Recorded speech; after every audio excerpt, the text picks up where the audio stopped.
So it's been a couple weeks since I checked on the wild stinging nettle and the cleavers, and we had a couple of days of rain, and the sun is out today, and it's about 10 or 11 in the morning, which is a great time to pick your wild medicinals and wild edibles.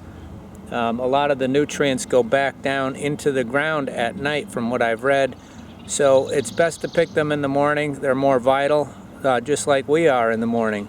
So the stinging nettle, I'm going to show you guys. I'm going to pick that today, and I'm picking it to dry and use it as a supplement powder. I'm going to also do that with cleavers, although you lose quite a bit of the benefits of cleavers when you dry them. So, you know, if you want the most benefits out of cleavers, you should probably juice them or blend them with a small amount of water and then make them into ice cubes and use them that way. However, I still believe there's enough powerful nutrients in the cleavers and beneficial compounds to dry them. So I'll be today I'm just going to be harvesting the stinging nettle, but in the future I will be harvesting the cleavers, and I'll show you both again today as I harvest, because they're growing together. They seem to grow together, at least on my property. But let's go take a look at this stinging nettle. It's come up quite a bit since I last showed you, and I think it's ready to start harvesting the top aerial parts. So I'll show you what I do. And I've got these on just to prevent some of the stings that you get from the stinging nettle. Now after it's dried or after it's cooked, it's not a problem, but while they're being picked, it can leave you with an itchy, stingy kind of a rash. So I'm going to avoid that with these gloves. Hopefully will prevent that. Now here we have a nice little outcrop of it here. This is the stinging nettle, and this is the cleavers again. So the cleavers have like a square stem, and you can't miss that leaf pattern on those cleavers. And also, if you pick one and it sticks to your clothes, then it's a cleaver, and that's why they call it cleaver. Yeah, as I said, it rained quite a bit, so this is a good time to pick because they've been washed off. So what I want to do is just cut the top part here, and then I'll shake them out a little bit to make sure we don't get any bugs or debris. And I'm going to take just that top part, and I'm going to pick all the top parts from all of them that I can find. These, even though these gloves are thin, they're working fine because these stems and these leaves, especially the stems, would have irritated my fingers already. Yeah, so I'm going to pick a bunch of these. I'm just going to put them in this little plastic tote for now, and then when I get this all gathered up, I'll show you guys. I'm going to put them in a solar a mesh type dehydrator, which I'll show you guys. So you want to look over stuff really good. You know, if there's any bird droppings or anything that could cause you salmonella and other problems. So whenever you pick wild edibles, you know, make sure get the insects off and look it over. And that's why I like to do it after the rain, and in the morning before noon is best. So I wanted to mention, you know, the way I'm harvesting here, where I cut it at one of these points where there's two leaves coming out, that's going to branch out into two more. So when I come back later, it will help the plant to branch out a little bit more and not harm the plant at all. This won't harm the plant. This will just branch out a little bit. Always look at the underside of your leaves, because you don't want to find anything like that and have that get into your this has a bunch of aphids, it looks like, on there, and that's probably why the ants are on there. So if you see a bunch of ants on it, there might be some aphids on it. So just take a check, you know, look at that from upside down. You don't want anything like that on there. You don't really want to dry your wild edibles or your wild medicinals in the sun. So I'm going to put these on my dehydrating screens and put them in the shade under the porch, and I'll show you guys how I set that up.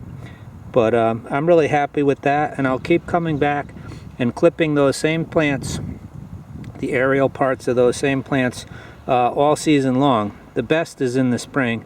the most, nutritious, so they say. But I'm going to harvest all year long from them all summer, most of the summer anyway, and then I'll just keep adding to my dry supply, and I'll keep powdering these up and saving them for winter. And I put them in my green smoothie drink, my smoothies and so forth. So each time I pick, I'll probably get about that much based on how much I have over in the backyard. So not a great deal all at once, only a couple of trays worth probably. But if I keep doing this throughout the season, then I'll have a nice lot of powder dried up for the winter. And these gloves worked really well at keeping me from getting stung. So I'm going to show you this thing I have to dry them on. So I'm on the porch here, the back porch area, and I have this, which is just a kind of a mesh tray. And I don't like to dry them in the sun because you lose some of the vital nutrients and the vital compounds in there. So I'm just going to put them on these trays. Basically, I can just kind of dump them out on there and spread them around. I'll show you guys. But I'm holding the camera right now, so I'm going to go ahead and do that, and I'll show you when I got these all loaded up. Now this does have attachments so that you have like 6 more trays, I believe, or maybe 8 more trays. It's a massive thing. You can dry huge amounts on here. So I really love this. I have 2 of them, so I could dry an enormous amount of at least green leafy stuff. Anyway, let me load these 2 trays up and I'll show you what that's like. I will put an affiliate link in the description to this item, or a very similar item if they don't still have this one, because I bought this one quite a number of years ago.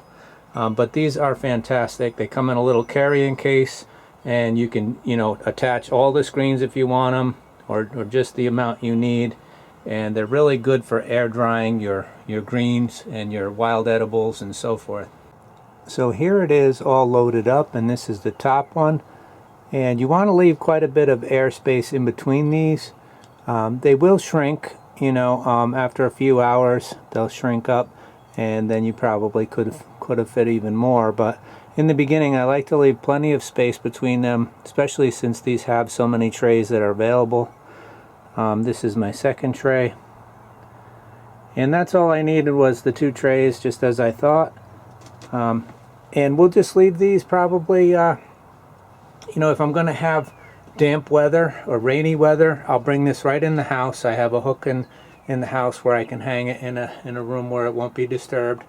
And other than that, if it's nice out, we'll just leave it out here during the days. Today's a nice windy day. And I also have a solar dehydrator that gets much warmer.